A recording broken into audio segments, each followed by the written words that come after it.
Hello students, आज मैंने जो टॉपिक लिया है वो है कन्फर्मेशंस। हाइड्रोकार्बन यूनिट का क्लास 11th का बहुत ही इम्पॉर्टेंट टॉपिक है। कन्फर्मेशन वो टॉपिक है जो कि किसी भी कार्बन कंपाउंड में प्रेजेंट कार्बन कार्बन के बीच में सिग्मा बॉन्ड से रिलेटेड है। अब इस कन्फर्मेशन के टॉपिक को एक्सप्लेन करने से पहले मैं कुछ चीज़ें आपको बताना चाहूँगी कि जैसे हम लेते हैं CH4 और C2H6 means CH4 is methane and C2H6 is ethane. Methane molecule में कार्बन के साथ जो हाइड्रोजन जुड़े हुए हैं टेट्राहेड्रल मैनर में इस तरह से जुड़े हुए हैं। ये टेट्राहेड्रल शेप बनाता है किसका? मीथेन मॉलिक्यूल का, जिसमें कार्बन और हाइड्रोजन सिग्मा बॉन्ड से जुड़े हुए हैं। कार्बन और हाइड्रोजन के बीच सिग्मा बॉन्ड है, ये चारों सिग्मा बॉन्ड है। अब इसी तरह से जो एथेन का मॉलिक्यूल है C2H6, इसमें भी 3 हाइड्रोजन एक कार्बन के साथ, हाइड्रोजन एंड हाइड्रोजन, और दूसरा कार्बन भी 3 हाइड्रोजन के साथ जुड़ा हुआ है और दोनों कार्बन एक दूसरे से सिग्मा बॉन्ड, यानी कि ये क्या है? It is single bond, single covalent bond और सिग्मा बॉन्ड, इससे जुड़े हुए हैं। दोनों कार्बन के बीच में सिग्मा बॉन्ड या सिंगल कोवैलेंट बॉन्ड प्रेजेंट है। अब ऐसी कंडीशन में जब हम बॉन्ड्स को देखते हैं तो इन बॉन्ड्स के बीच यहां पर भी क्या है कि बॉन्ड्स में क्या होंगे? इलेक्ट्रॉन्स, इलेक्ट्रॉन पेयर होगा, इन बॉन्ड में भी इलेक्ट्रॉन पेयर होगा। तो इलेक्ट्रॉन पेयर्स के बीच में क्या होगा? Inter electronic repulsion. और इंटर इलेक्ट्रॉनिक रिपल्शन के साथ साथ ये जो बॉन्ड है मींस कार्बन और हाइड्रोजन के बीच का ये बॉन्ड और ये बॉन्ड, दूसरे कार्बन और हाइड्रोजन के बीच का बॉन्ड, इनके बीच में भी रिपल्शन होगा, साथ ही साथ रिस्पेक्टिव रोटेशन होगा, क्योंकि ये जो बॉन्ड्स हैं इंटर इलेक्ट्रॉनिक रिपल्शन की वजह से एक दूसरे के रिस्पेक्ट में रोटेट करते रहते हैं। तो यहाँ पर ये जो कार्बन के बीच का बॉन्ड है, it act like axis, it is inter nuclear axis between 2 carbon atoms, और इसके रिस्पेक्ट में ये तीनों हाइड्रोजन के बॉन्ड क्लॉकवाइज डायरेक्शन में या एंटी क्लॉकवाइज डायरेक्शन में रोटेट करते रहते हैं। तो इसी टॉपिक को कन्फर्मेशन में लिया गया है। तो अब मैं स्टार्ट करूंगी कन्फर्मेशन में इसको डिफाइन कैसे करते हैं। ये जो कन्फर्मेशन टर्म है इसका मतलब क्या है? It represents special arrangement of atoms which can be converted into one another by rotation around a carbon carbon single bond. Around a carbon carbon single bond का मतलब कि एथेन के मॉलिक्यूल में कार्बन और कार्बन के बीच का जो single bond है it is sigma bond, and sigma bond act like inter nuclear axis between 2 carbon atom. इसी एक्सिस के अलोंग जो बॉन्ड है, ये हाइड्रोजन जो जुड़े हुए हैं, हाइड्रोजन एंड हाइड्रोजन, और दूसरे कार्बन पर भी हाइड्रोजन जुड़े हुए हैं, तो ये एक दूसरे के रिस्पेक्ट में रोटेट करते। कैसे रोटेट करते? अगर हम ये बॉन्ड की पोजीशन इन तीनों को फिक्स कर दे और केवल नंबर दे देते हैं कार्बन को, it is first carbon and it is second carbon. आप किसी को भी फर्स्ट या सेकेंड नंबर दे सकते हैं क्योंकि यहाँ पर केवल 2 ही कार्बन है। तो पहले कार्बन के हाइड्रोजन को फिक्स रखते हुए दूसरे कार्बन के हाइड्रोजन जब रोटेट करेंगे क्लॉकवाइज डायरेक्शन में, सपोज क्लॉकवाइज डायरेक्शन में ये रोटेट कर रहे हैं 3 डायमेंशनल स्फीयर में, तब जो डिफरेंट पोजीशंस बनेंगी या जो डिफरेंट स्ट्रक्चर्स बनेंगे उनको कन्फर्मर कहेंगे या रोटामर्स कहते हैं, और ये फिनोमिना कहलाता है conformation. It means conformation is the special arrangement in which the atoms in a single molecule, atoms किसमें? सिंगल मॉलिक्यूल में, एक ही मॉलिक्यूल है एथेन का, may adopt and freely convert between, especially bye rotation, rotation से अलग अलग structure में convert होते हैं। इसका मतलब इनके कितने स्ट्रक्चर्स बन सकते हैं? Infinite number of possible spatial arrangement. एक कार्बन के रिस्पेक्ट में दूसरे कार्बन के अगर बॉन्ड्स को रोटेट किया जाए तो इनफाइनाइट नंबर बनते हैं। इनफाइनाइट नंबर किसके बनते हैं? इनफाइनाइट स्पेशियल अरेंजमेंट्स मिलेंगे। स्पेशियल अरेंजमेंट्स मिलते हैं और इन्हीं इनफाइनाइट स्पेशियल अरेंजमेंट को कहते हैं रोटामर्स और कन्फर्मर्स, और ये फिनोमिना कहलाता है कन्फर्मेशन। अब इसी कन्फर्मेशन को समझने के लिए यहां पर मैंने कुछ स्ट्रक्चर यूज किए हैं। इन स्ट्रक्चर को आप देखेंगे कि कैसे आप कन्फर्मर्स को बता सकते हैं। तो उसके पहले कन्फर्मर को एक्सप्लेन करने से पहले यहां पर एक आप हेडिंग डाल लीजिए, इथेन एंड इट्स कन्फर्मेशंस। जो एथेन का मॉलिक्यूल है इसके कन्फर्मेशंस हमें बताने हैं। तो हमने यहाँ पर C2H6 ये हुआ C2H6 मॉलिक्यूल, और C2H6 मॉलिक्यूल में क्या है कि जो कार्बन है दूसरे कार्बन से सिग्मा बॉन्ड से जुड़ा है और दोनों कार्बन पर 3-3 हाइड्रोजन इस तरह से जुड़े हुए। अभी अभी मैंने बताया ये 3 हाइड्रोजन है, ठीक है। तो जो कन्फर्मेशन का रिप्रेजेंटेशन होगा वो कैसे होगा, तो इसको हम बॉल एंड सॉकेट मॉडल से समझेंगे। ये आपके सामने एक मॉडल रखा हुआ है और ये जो मॉडल है ये एथेन मॉलिक्यूल को रिप्रेजेंट कर रहा है। ये देखिए बिल्कुल एथेन मॉलिक्यूल को रिप्रेजेंट कर रहा है। कैसे? इस मॉडल में ये जो बीच में ब्लू कलर की जो बॉल है ये बॉल एक कार्बन एटम को रिप्रेजेंट कर रही है और दूसरी ब्लैक कलर की जो बॉल है ये दूसरे कार्बन एटम को रिप्रेजेंट कर रही है। इस स्ट्रक्चर में ब्लैक और ब्लू बॉल को एक लाइन से जोड़ा गया है। ये लाइन सिग्मा बॉन्ड को रिप्रेजेंट कर रही है। It is the sigma bond between carbon carbon, means CC sigma bond is 1। ये CC सिग्मा बॉन्ड केवल एक सिग्मा बॉन्ड है। अब ब्लैक वाली डॉट जो कार्बन को रिप्रेजेंट कर रही है इससे 3 ग्रीन कलर की बॉल्स जुड़ी हुई हैं। ये ग्रीन कलर की ये वाली बॉल्स हाइड्रोजन को रिप्रेजेंट कर रही हैं और हाइड्रोजन और कार्बन के बीच में सिग्मा बॉन्ड प्रेजेंट है। तो एक कार्बन के ऊपर CH सिग्मा बॉन्ड कितने हो गए? यहाँ पर 3, और दूसरे कार्बन पर भी कार्बन और हाइड्रोजन के बीच के यहाँ ये जो ब्लू कलर की बॉल है ये हाइड्रोजन को रिप्रेजेंट कर रही है, छोटी बॉल्स, और ये भी कार्बन के साथ सिग्मा बॉन्ड से जुड़ी हुई हैं। तो 3 + 3 कार्बन हाइड्रोजन सिग्मा बॉन्ड हो गए, टोटल 6 बॉन्ड्स प्रेजेंट है। अब हम देखेंगे कि इसमें कन्फॉर्मर्स कैसे बनेंगे, कन्फर्मेशन कैसे रिप्रेजेंट किया जाएगा। तो यहाँ पर ये जो बॉन्ड है ग्रीन बॉल और ब्लैक बॉल के बीच जो सिग्मा बॉन्ड है इसमें भी पेयर्ड इलेक्ट्रॉन होंगे और यहाँ पर भी पेयर्ड इलेक्ट्रॉन्स होंगे। ये इलेक्ट्रॉन्स के बीच में इंटर इलेक्ट्रॉनिक रिपल्शन होगा। अभी इस कंडीशन में जैसे मैंने पकड़ा हुआ है इस स्ट्रक्चर के इस स्पेशियल अरेंजमेंट पे अगर आप इसको रखें तो देखेंगे कि दोनों कार्बन पर जुड़े हुए हाइड्रोजन के जो बॉन्ड हैं वो पैरेलल है। कैसे पैरेलल है? अगर आप इनको वर्टिकली देखते हैं तो वर्टिकली देखने पर आपको पता चलेगा कि जो ऊपर वाला बॉन्ड है, देखिए ये जो ऊपर वाला बॉन्ड है ये नीचे वाले बॉन्ड को टोटली कवर कर रहा है। ये देखिए इस तरह से आप देखेंगे तो जो ऊपर वाला बॉन्ड है वो नीचे वाले बॉन्ड को टोटली कवर कर रहा है। ये जो बॉन्ड है ब्लू डॉट्स के बीच का, ये ब्लैक और ग्रीन के बीच के बॉन्ड को टोटली कवर करेगा इस तरह से। जब ये एक दूसरे को कवर करते हैं बॉन्ड तब ये एक दूसरे से मिनिमम डिस्टेंस पे होते हैं। अब ऐसी कंडीशन में अगर इसको ऐसे वर्टिकली पकड़ा हुआ है मैंने और इस कंडीशन में नीचे वाले जो ब्लू वाले डॉट्स हैं इस बॉन्ड को फिक्स रखते हैं और ब्लैक डॉट के ग्रीन बॉन्ड को रोटेट करते हैं क्लॉकवाइज डायरेक्शन में। ये देखिए जब इसको रोटेट करेंगे तो धीरे धीरे क्या होगा, ये एक दूसरे से दूर जाएंगे। ये देखिए इस तरह से रोटेशन कंटिन्यूअसली चलता रहेगा। अब देखिए दूसरा कार्बन हाइड्रोजन बॉन्ड पहले वाले बॉन्ड के पास में आ गया, फिर इसको और रोटेट करेंगे।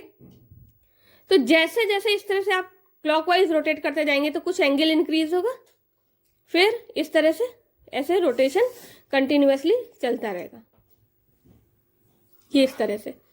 ऐसे जब रोटेट करते हैं तो ये कंडीशन जो होती है, ये कंडीशन का मतलब जब दोनों बॉन्ड इंटरन्यूक्लियर एक्सिस के रिस्पेक्ट में लगे हुए, पहले वाला कार्बन और दूसरा कार्बन, दोनों के बीच के कार्बन हाइड्रोजन के बीच के बॉन्ड, यानी कि ये वाला बॉन्ड और ये नीचे वाला ये बॉन्ड, ये दोनों एक दूसरे के पैरेलल आ जाते हैं, ओवरलैप करते हैं। ये ओवरलैप की कंडीशन में इनके बीच की डिस्टेंस मिनिमम होती है। और ओवरलैप की कंडीशन में दूसरी बात क्या खास बात होती है कि इस स्ट्रक्चर को जब दोनों बॉन्ड एक दूसरे को ओवरलैप करते हैं, ये कहलाती है इक्लिप्स्ड फॉर्म। और जब इसको क्लॉकवाइज रोटेट करते हैं तो एक कंडीशन ऐसी आती है कि जो बॉन्ड है वो पूरी तरह से रोटेट कर जाता है, इस तरह से पूरा रोटेट कर जाएगा अपोजिट डायरेक्शन में। जो बॉन्ड पैरेलल था, ये वाला बॉन्ड मैंने पहले पैरेलल लिया था इसके, अब ये बिल्कुल अपोजिट डायरेक्शन में हो गया। ऐसे अगर देखें इस स्ट्रक्चर को थोड़ा सा डायगोनली जब देखेंगे तो ये बॉन्ड ऊपर की तरफ है और ये कार्बन हाइड्रोजन बॉन्ड नीचे की तरफ दिखाई दे रहा है। तो ऐसे में दोनों के बीच की जो डिस्टेंस है, ये डिस्टेंस मीन्स एक बॉन्ड ऊपर का और दूसरा नीचे का, एक दूसरे से मैक्सिमम डिस्टेंस पर है, ये फॉर्म कहलाती है स्टैगर्ड फॉर्म। अब इसी फॉर्म को पेपर पे जब हम ड्रॉ करेंगे तो देखिए कैसे बनेगी।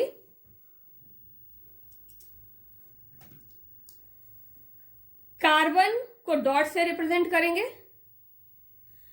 दूसरे कार्बन को भी डॉट से, इस तरह से, ठीक है।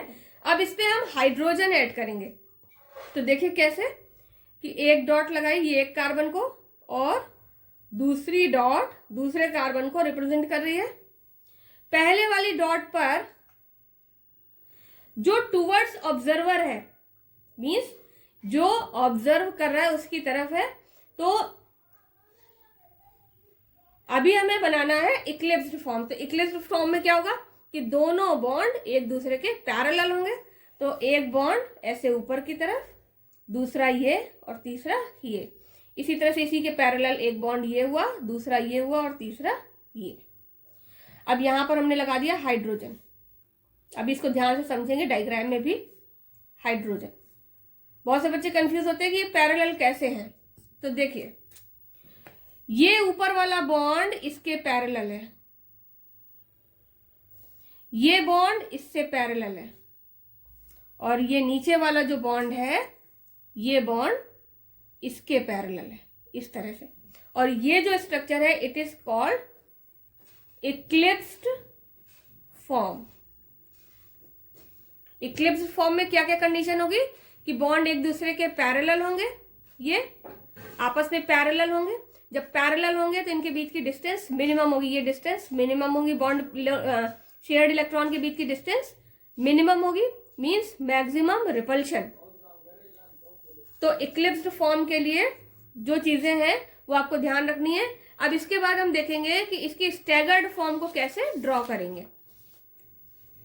जो स्टैगर्ड फॉर्म है स्ट्रक्चर का, उसके लिए सबसे पहले कार्बन और दूसरा कार्बन ये हमने ड्रॉ कर लिया, ये ऐसे, ठीक है। स्टैगर्ड फॉर्म को जब हम बनाते हैं तो इस तरह से दिखती है, मींस एक अगर हम ऐसे वर्टिकली देखें तो बॉन्ड अलग अलग डायरेक्शन में प्रेजेंट है।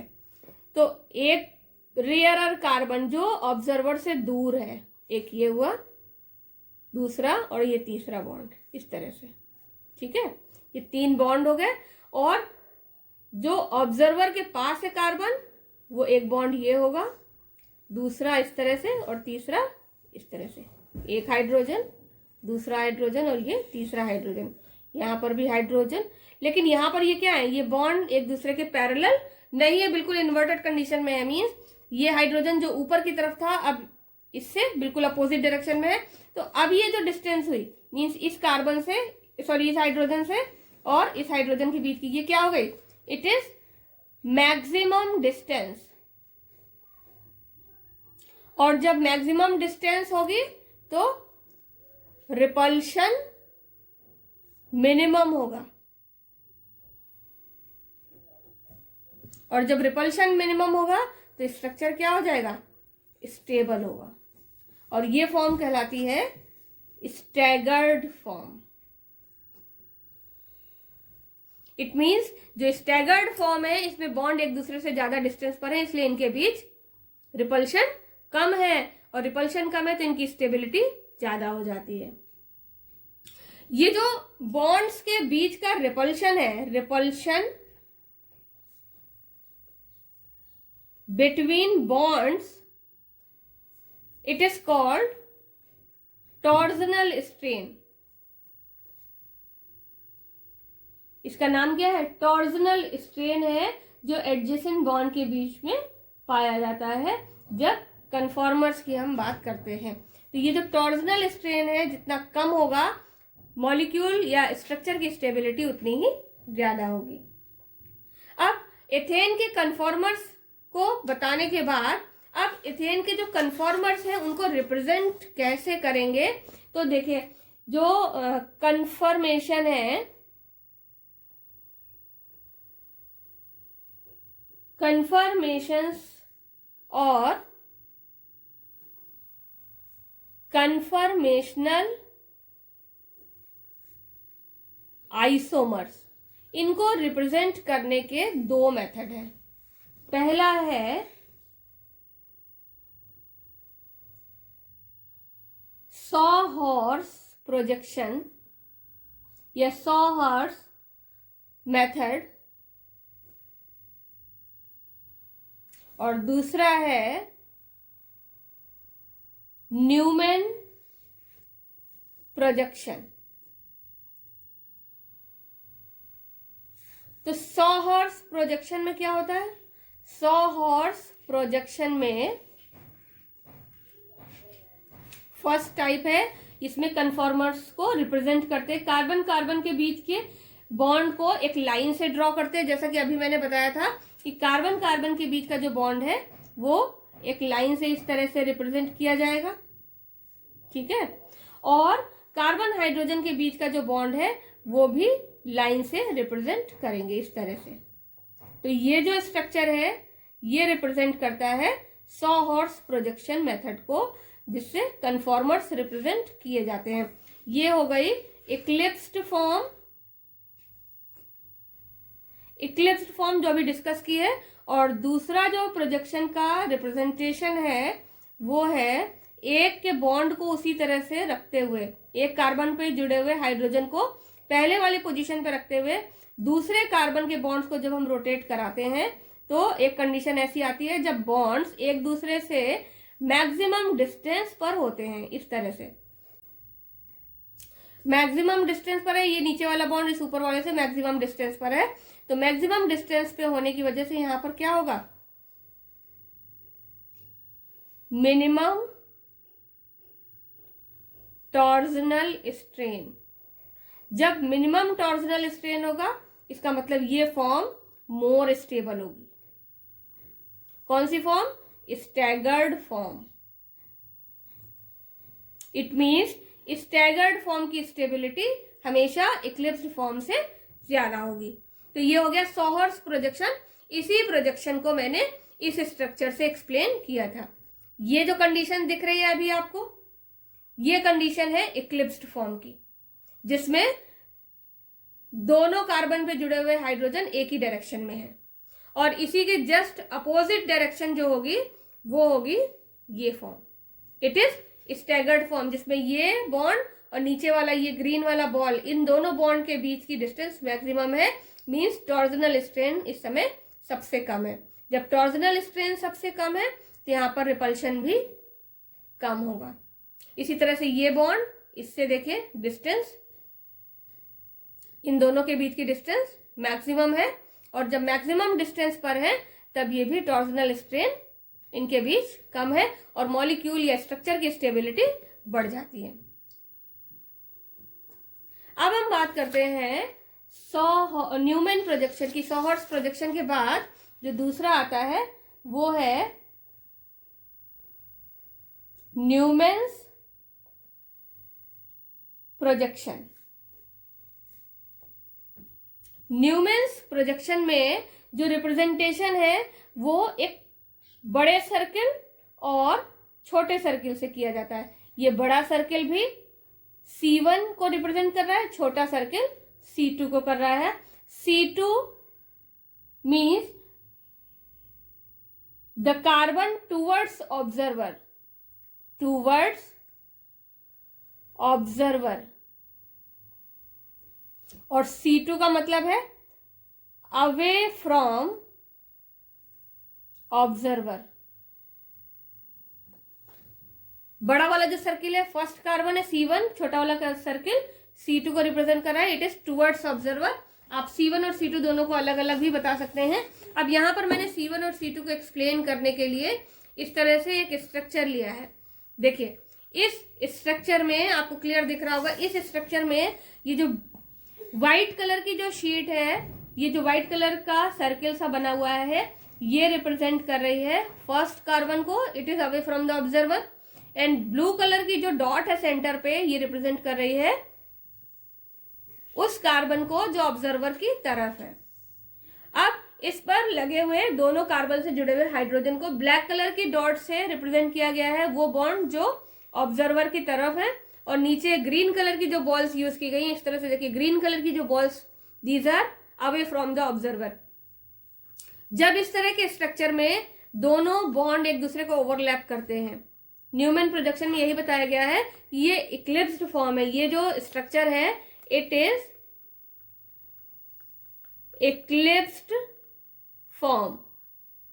इक्लिप्स्ड फॉर्म क्यों है? क्योंकि इसमें दोनों कार्बन से जुड़े हुए हाइड्रोजन के जो बॉन्ड है ये एक ही डायरेक्शन में है, एक दूसरे को ओवरलैप कर रहे हैं। देखिए क्लियर दिख रहा है कि ग्रीन को ओवरलैप कर रहा है ये ब्लैक वाला। आप दूसरे बॉन्ड में भी देखेंगे तो ग्रीन को ओवरलैप कर रहा है ब्लैक वाला, और ये तीसरे बॉन्ड में भी ग्रीन को ओवरलैप करेगा ये ब्लैक वाला डॉट। तो इस तरह से ये जो इक्लिप्स्ड फॉर्म है इसमें बॉन्ड एक सेम डायरेक्शन में है एक दूसरे के ऊपर। देखिए इनके बीच की डिस्टेंस भी मिनिमम है, तो दोनों के बीच की डिस्टेंस मिनिमम है क्योंकि एक दूसरे को ओवरलैप कर रहे हैं। इसी तरह से अगर हम स्टैगर्ड फॉर्म को देखें तो स्टैगर्ड फॉर्म का स्ट्रक्चर कुछ इस तरह से दिखाई देगा। It is staggered form. ये जो स्टैगर्ड फॉर्म है, देखिए इसमें स्टैगर्ड फॉर्म में न्यूमैन प्रोजेक्शन में ये ब्लू कलर का डॉट टुवर्ड्स ऑब्जर्वर कार्बन को रिप्रेजेंट कर रहा है, और ये जो रेड कलर की बॉल है ये उस बॉन्ड के हाइड्रोजन को रिप्रेजेंट कर रही है जो ऑब्जर्वर की तरफ है, जबकि ब्लू कलर की बॉल उस हाइड्रोजन को रिप्रेजेंट कर रही है जो ऑब्जर्वर से दूर है। तो ऐसे में देखिए जो अवे फ्रॉम द ऑब्जर्वर है, यानी कि सेकेंड जो फर्स्ट कार्बन है that is away from the observer, it is towards downward direction. दोनों को कंपेयर कर सकते हैं, इस तरह से दोनों स्ट्रक्चर को आप कंपेयर कर सकते हैं कि पहले स्ट्रक्चर में बॉन्ड एक दूसरे को ओवरलैप कर रहे थे, जबकि इस दूसरे स्ट्रक्चर में बॉन्ड एक दूसरे के अपोजिट है। रेड के जस्ट अपोजिट क्या है? ये ब्लू वाला, मतलब एक हाइड्रोजन का बॉन्ड दूसरे हाइड्रोजन से जस्ट अपोजिट है। ये वाला बॉन्ड इसके अपोजिट है और ये वाला बॉन्ड इस ब्लू वाले के अपोजिट है। इस तरह से जब बॉन्ड अपोजिट डायरेक्शन में होंगे तो स्ट्रक्चर बनेगा स्टैगर्ड कन्फर्मर या staggered form according to Newman's projection of ethane. तो यहां पर क्या होगा कि बॉन्ड एक दूसरे से अपोजिट डायरेक्शन में, इसलिए इनके बीच की डिस्टेंस ज्यादा हो जाएगी। एक और खास बात यहां पर इन्होंने एक और टर्म दिया था न्यूमैन ने, वो था एंगल ऑफ रोटेशन। तो एंगल ऑफ रोटेशन क्या है? दोनों बॉन्ड के बीच का जो एंगल है it is angle of rotation, और it is also called dihedral angle. Term क्या यूज करेंगे? Dihedral angle. ये जो डाईहेड्रल एंगल, दोनों कार्बन, ये हाइड्रोजन और ये हाइड्रोजन, इनके बीच का जो बॉन्ड है, ये जो एंगल है it is called dihedral angle. इसी तरह से यहां से भी आप मेजर कर सकते हैं और यहां से भी आप डाईहेड्रल एंगल को मेजर कर सकते हैं। It is also known as angle of rotation.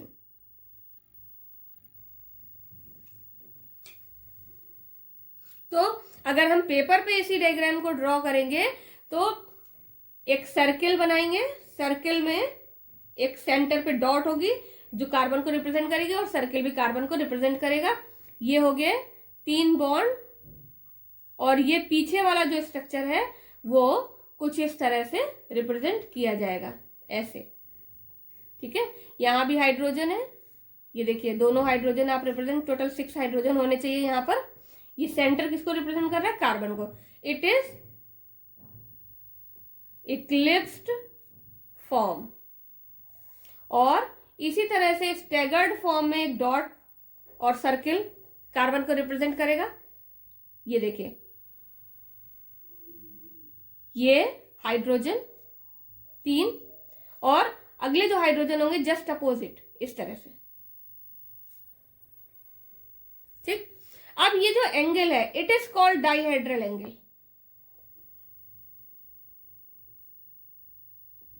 और it is also known as angle of rotation.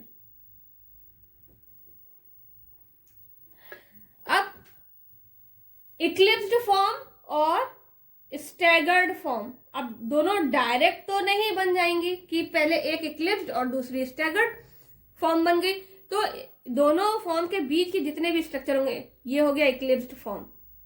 ठीक है, अब धीरे धीरे एक को रोटेट करा रहे हैं, एक कार्बन के बॉन्ड को रोटेट करा रहे हैं, तो अलग अलग पोजीशंस मिल रही है हमको। देखिए, थोड़ा थोड़ा रोटेट कराएंगे तो थोड़ा थोड़ा पोजीशन चेंज होगी हाइड्रोजन और कार्बन के बीच के बॉन्ड की। ये जो डिफरेंट पोजीशंस है दीज आर कॉल्ड, इन दोनों के बीच की जो पोजीशंस है ये कहलाती हैं स्क्यू फॉर्म या स्क्यू कन्फर्मेशन। दोनों के बीच की जो पोजीशंस होंगी वो कहलाएंगी स्क्यू कन्फर्मेशन। कैसे? स्क्यू कन्फर्मेशन को भी आप ड्रॉ कर सकते हैं। सपोज आपने ये बनाया इक्लिप्स्ड फॉर्म, स्टैगर्ड फॉर्म, तो ये हो गई एक कार्बन के 3 हाइड्रोजन इस तरह से, और दूसरे कार्बन के हल्का सा आप यहां पर बना लीजिए इस तरह से। ये ना तो स्टैगर्ड फॉर्म है और ना ही इक्लिप्स्ड फॉर्म है, तो ये किसको रिप्रेजेंट कर रहा है? ये रिप्रेजेंट कर रहा है स्क्यू कन्फर्मेशन को। अब सबसे बड़ी बात कि कन्फर्मेशन के दौरान जो बॉन्ड लेंथ है वो चेंज नहीं होती है।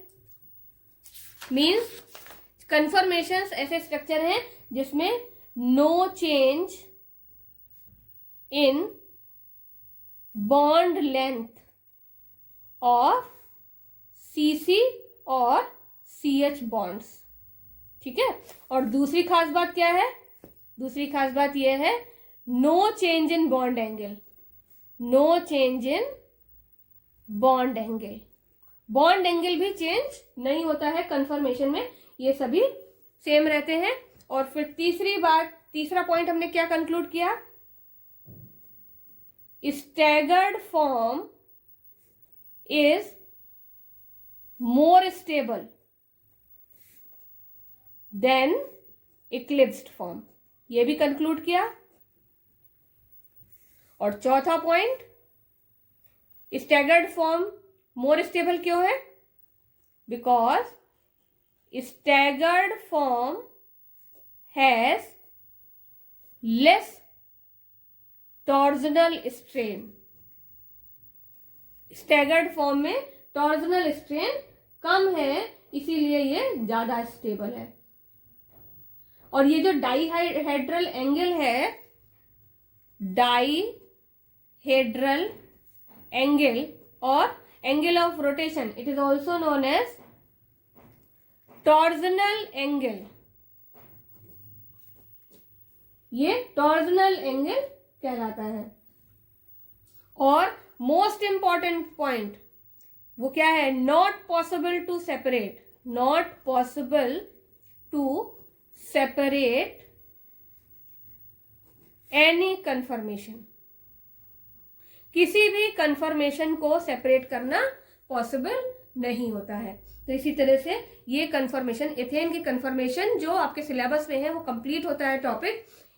11th क्लास के एग्जाम के पर्पज से टॉपिक बहुत इंपॉर्टेंट है, चाहे वो एग्जाम प्री एनुअल हो या एनुअल एग्जाम हो। तो सभी स्टूडेंट्स इस टॉपिक को अच्छे से स्टडी करेंगे जिससे कि वो एग्जाम में अच्छा कर पाए।